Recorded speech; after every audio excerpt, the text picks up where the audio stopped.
akkam jirtu maatii Iyyoob Tube arra video haraan walitti deebinee jirra. Videoon kun har'aas aappii haaraa tokkoon waliin isin barsiisa jechaadha. Aappiin haaraa kunis VLC kan jedhamudha jechaadha. Aappiin kunis wantoota baay'eef kan nu gargaarudha jechaadha. Aappiin kunis videoowwan garaagaraa irratti ilaaluudhaaf muuziqaa garaagaraa dhaggeeffachuuf fi folderoota garaagaraa illee kan of keessatti qabatudha jechaadha. Garuu immoo faayidaa isaa keessaa tokko wanti baay'ee na ajaa'ibsiise keessaa tokko viidiyoo YouTube irraa ilaalaa gara aappii biraatti ce'uu dandeenya. Akkas jechuun viidiyoo kan YouTube ilaalaa aappii barbaanne sanas ilaaluu ni dandeenya jechaadha walfaan.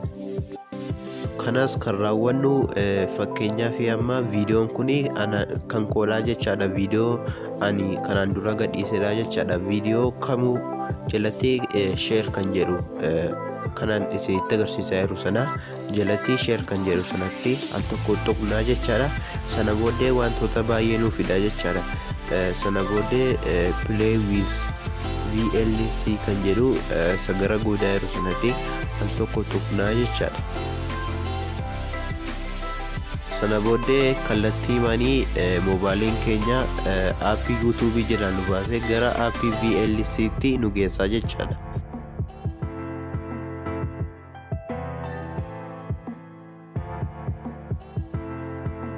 Sana booddee kanan xiyyaadha isinitti agarsiisaa jiru sanatti al tokko tuqxu jechaadha. Sana booddee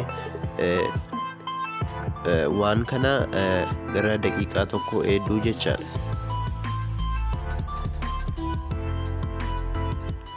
Erga xiqqoo ishee eeddanii booddee viidiyoon kun viidiyoo ani YouTube irraa qabudha jechaadha. YouTube irras jira, kunoo as jalallee ni jira jechaadha.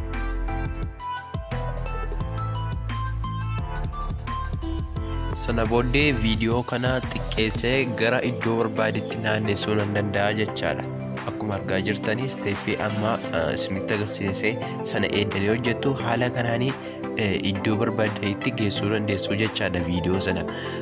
Fakkeenyaaf amma aappii faayila moobaayilii kootii jala dhaqee achumarraanis viidiyoo YouTube irra jiru sana ilaaluu yoon barbaade fakkeenyaaf isinitti agarsiisa ana hordofa.